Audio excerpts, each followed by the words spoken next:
Vamos a escuchar el comentario político de René Delgado. Querido René, buenos días. Pascal, buenos días. Fíjate que estaría deseoso porque los problemas de México fueran sobre si la escolta que ríe Luis la bandera fuera armada o no. Es un problema como sueco ese, ¿no? Más o menos, ¿no? Son los que No, crean llegan. grandes discusiones en países que no tienen muchos problemas.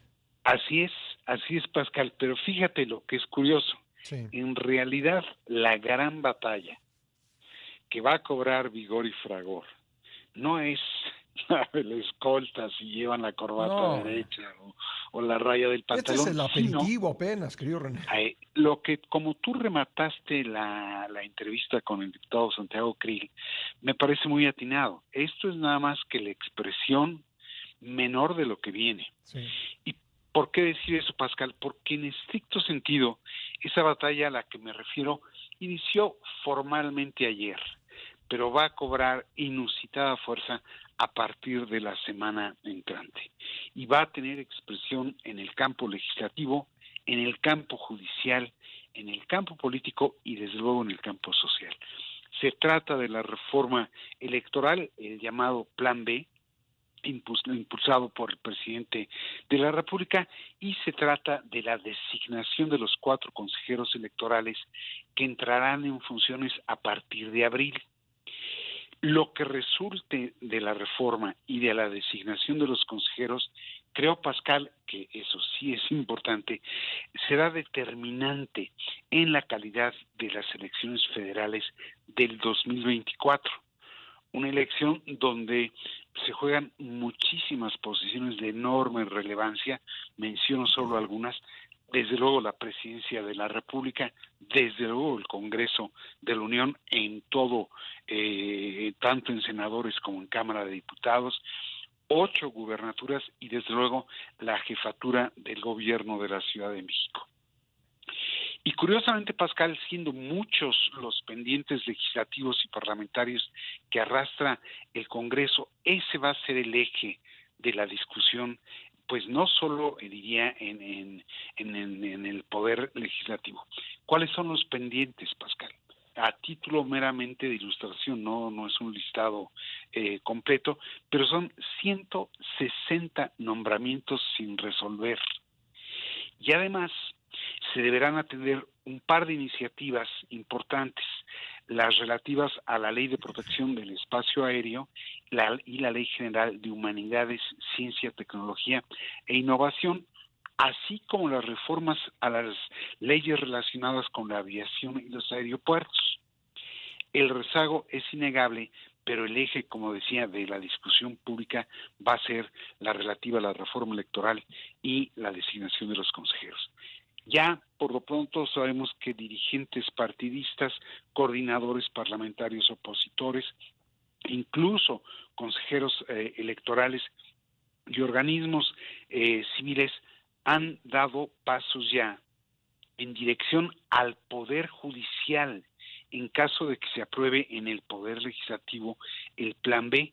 Y de hecho, Pascal, uno no puede ignorar que la movilización de lo que yo llamo la resistencia civil del 26 de febrero va a tener su réplica el 18 de marzo, cuando está convocando el presidente a conmemorar la explotación petrolera. Pero en el fondo va a ser otra vez el volver a medir fuerzas. En todo caso, Pascal, y por lo que se alcanza a ver, no es aventurado pensar que la reforma electoral difícilmente tendrá el destino deseado por el gobierno y Morena. De hecho, en favor de esa posibilidad, la expresión presidencial señalando que si no prospera el plan, no pasaría nada, y el no pasaría nada es textual, señala que quizás se asume por anticipado ese nuevo revés que va a recibir el gobierno. Y acá, Pascal, es evidente que cuando menos en el discurso ya fue derrotado el Morena y el gobierno. El tono, el modo y el momento en que han tratado de impulsar esa reforma la ha derrotado de antemano.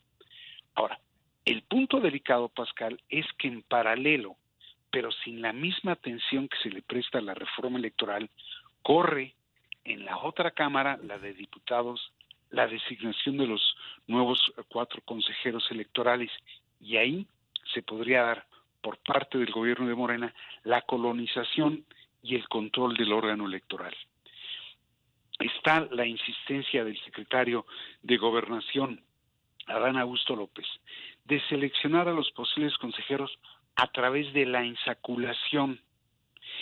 Eso no supone, aunque así se quiera hacer creer, que queda a la suerte y no a la política la designación de esos funcionarios.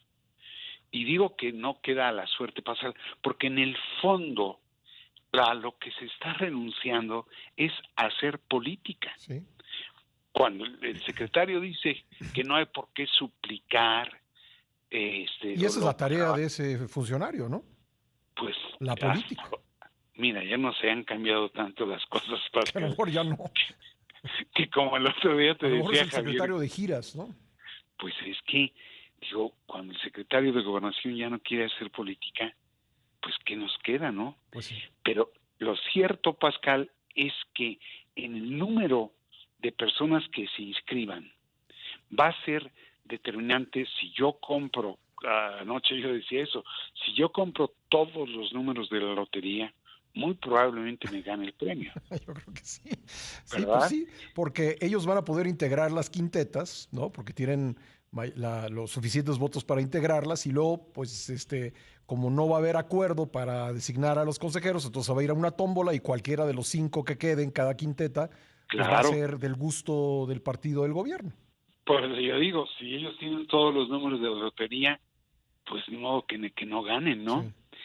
Y ahí creo que no se le está prestando la misma atención a esa otra operación parlamentaria frente a la otra operación legislativa. Pero en todo caso, Pascal, en esas dos tareas parlamentarias y legislativas se nos va a definir la calidad de la próxima elección federal. Pues sí, vienen 6 semanas de perros, esa es la verdad. Así es, así es. Querido René, estaremos hablando de cada una de ellas, estoy seguro, en este espacio. Muchísimas gracias. A ti, Pascal, te mando un abrazo. Otro para ti, gracias. René Delgado, martes y jueves en este espacio.